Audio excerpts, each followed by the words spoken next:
আজকে আইনের জামিনের বিষয়ে দু একটি কথা বলতে বসেছি। আজকে আমাদের চট্টগ্রামের জুডিশিয়াল ম্যাজিস্ট্রেট আদালত ৩ চট্টগ্রামে জামিনযোগ্য ধারায় আসামিকে জামিন না দেওয়ায় জামিন নামঞ্জুর করে জেল হাজতে প্রেরণ করায় আমরা খুবই মর্মাহত হয়েছি। ৩২৩ ধারার আসামি হলেন বেলেবল সেকশনের মামলা। ৩২৩ ধারার মামলায় আসামি জামিন পাইতে আইনত হকদার। এখন প্রশ্ন হচ্ছে, এই ৩২৩ ধারায় আসামিটাকে একটি মামলায় সিআর ৩১৯/২০২৪ মামলায় দুইজন আসামিকে 1 বছর, দুইজন আসামিকে ৩২৩ ধারায় 1 মাসের করে কারাদণ্ড দেওয়া হয়েছে। 1 মাসের সশ্রম কারাদণ্ড। মামলায় আসামি ছিল দুইজনের মধ্যে একজন আপিলের সত্ত্বে জামিনের প্রার্থনা করেন ৫/২/২০২৬ তারিখে। তাকে লানেট কোর্ট ৫/২/২০২৬ তারিখে সিআরপিসি ২২৬(২) ক ধারা মতে জামিন দিয়েছেন, সাজা যেহেতু অনূর্ধ্ব 1 বছর। তাহলে অপর একজন আসামি সে বিদেশ থেকে এসে আজকে বিজ্ঞ আদালতে সারেন্ডার করেন। আমরা এই আসামিটাকে সারেন্ডার করছি। এই হচ্ছে আসামির সারেন্ডার পিটিশন। সারেন্ডার পিটিশনে আমরা উল্লেখ করেছি যে ফৌজদারি কার্যবিধি আইনের ২২৬(ক)(২) ক ধারা মতে আত্মসমর্পণকারী আসামিপক্ষে আপিলের সত্ত্বে জামিনের প্রার্থনা। এখন যেহেতু আসামির সাজা হচ্ছে 1 বছরের নিচে, আসামির সাজা হলো 1 মাস। সেই 1 মাস সাজায় আসামিকে বিজ্ঞ আদালত যে কোনো মুহূর্তে জামিন দিতে পারে, আসামি যদি সারেন্ডার করে, আপিলের আগ্রহ প্রকাশ করে। এটা হচ্ছে আমাদের আইন। ফৌজদারি কার্যবিধির ২২৬-এ ৭২৬(২) ক-তে বলা আছে, যদি কোনো ব্যক্তি আদালত কর্তৃক অনূর্ধ্ব 1 বছর মেয়াদের কারাদণ্ডে দণ্ডিত হয়, উক্ত দণ্ডের বিরুদ্ধে আপিল করা চলিলে দণ্ডিত ব্যক্তি আপিল করার ইচ্ছে করলে যদি আদালতে সন্তুষ্টি বিধান করতে পারে, তাহলে আদালত আদেশ প্রদান করবেন যে আপিল দায়েরের সত্ত্বে আসামিকে জামিন দিতে পারে। আমাদের চট্টগ্রাম আদালত সহ সব জায়গায় এই বিষয়ে একটা প্রচলিত ধারণা হলো যে 1 বছরের নিচে সাজা হলে ওই আসামিকে আপিলের সত্ত্বে জামিন দেওয়া হয়। সেটার উপরে বেস করে, এইটার উপরে আশা করে আমরা আজকে সিআরপিসির ৪২৬(২) ক ধারা মতে একজন আসামির জন্য আত্মসমর্পণপূর্বক আপিলের সত্ত্বে জামিনের আবেদন করছি চট্টগ্রামের জুডিশিয়াল ম্যাজিস্ট্রেট ৩ আদালতে। বিজ্ঞ আদালত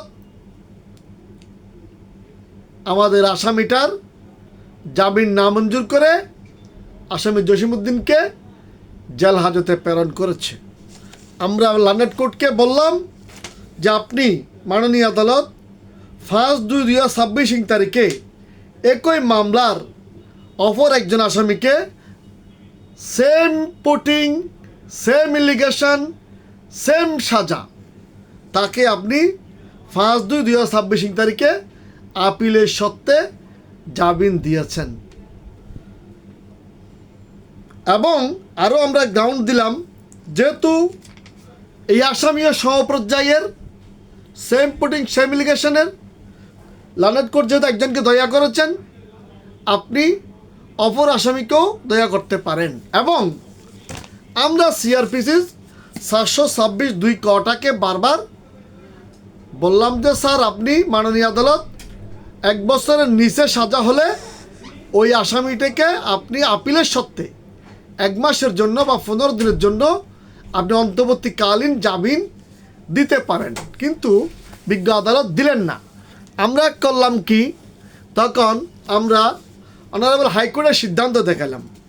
অনারেবল হাইকোর্টে কি বলা আছে, যদি সেম পুটিং সেম এলিগেশনের আসামি একজন যদি জামিন পায়, তাহলে কি করতে হবে, অপর আসামিকে জামিন দিতে হবে এবং ওই আসামিটা জামিন পাইতে আইনত হকদার হয়ে যায়। এখন আমরা অনারেবল হাইকোর্টের সিদ্ধান্ত দেখানোর পরেও লার্নেড কোর্ট আমাদেরকে জামিন দিলেন না। আমরা বললাম মাননীয় আদালত যে আমাদের বাংলাদেশের সংবিধান হলো রাষ্ট্রের সর্বোচ্চ আইন। সংবিধানের 111তে বলা আছে উচ্চ আদালতের সিদ্ধান্ত নিম্ন আদালতকে মানতে বাধ্য। সুতরাং যেহেতু উচ্চ আদালতে 19 DLR রে পরিষ্কার বলা আছে যে সেম পুটিং সেম এলিগেশন হলে তাহলে আপনি একটা আসামিকে জামিন দিলে অপর আসামিটাকে জামিন দেওয়াটা অনেকটা বাধ্যতামূলক। তার এটা হচ্ছে যে কি না হয় সমতা বিধান হবে না।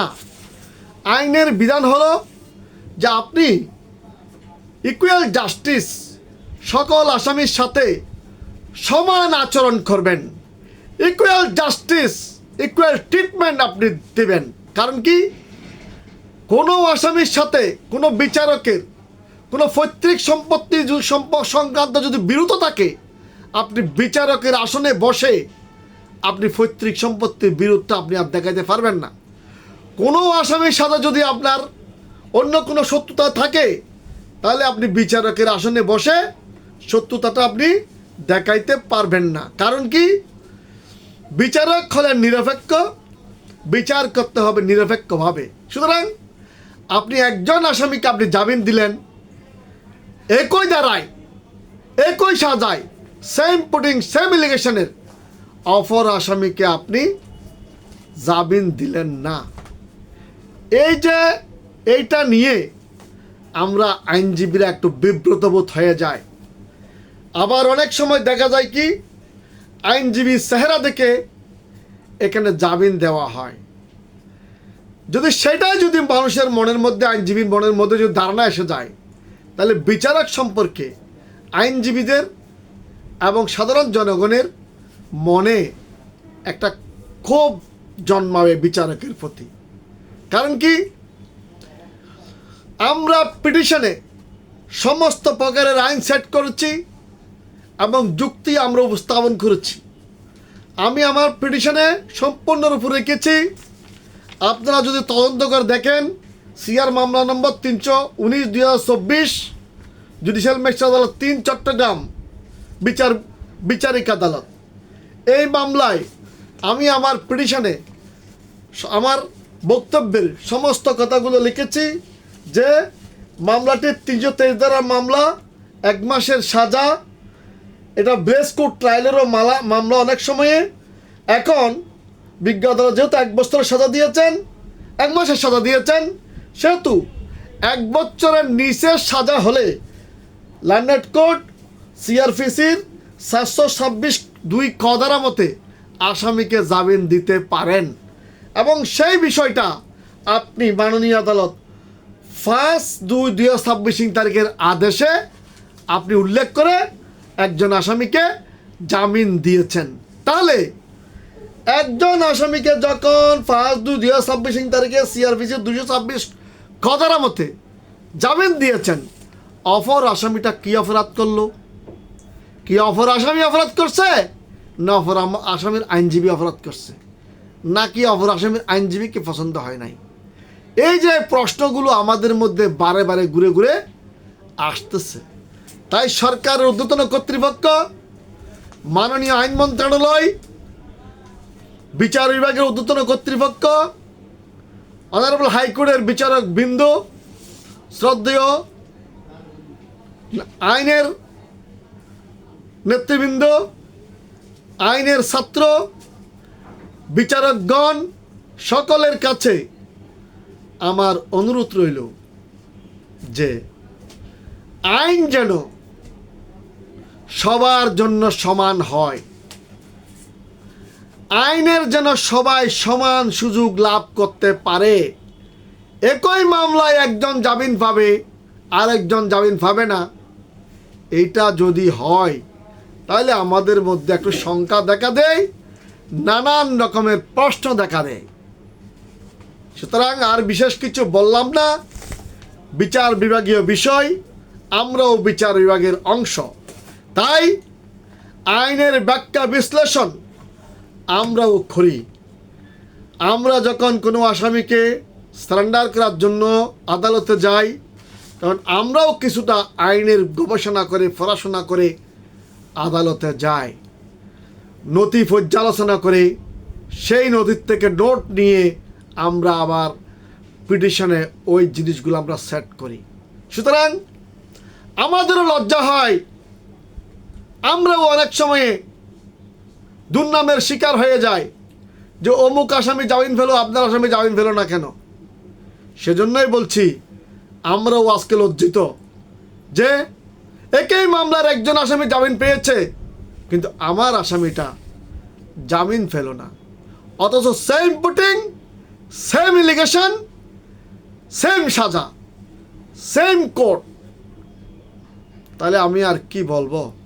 যাই হোক, যা কপালে আছে আসামির, আমাদেরও যা কপালে আছে তাই হয়েছে। কিন্তু সকলের প্রতি আমার অনুরোধ রইল, বিচার বিভাগে কোনো প্রকারের বৈষম্য করবেন না। এটা কোনো রাজনৈতিক মামলা না, এটা খালেদা জিয়ারও মামলা না, শেখ হাসিনার মামলা না। সুতরাং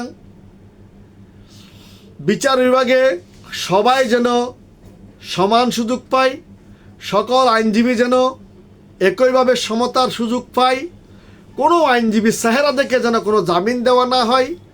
সকল আইনজীবীকে একই মনে করতে হবে এবং আমরা যারা আইন পেশায় আছি সবাই সমান।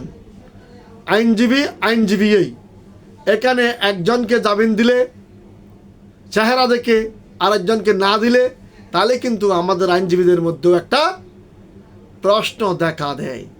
সুতরাং সকলের প্রতি অনুরোধ রইল যে বিষয়গুলো ভেবে দেখবেন। ধন্যবাদ সকলকে।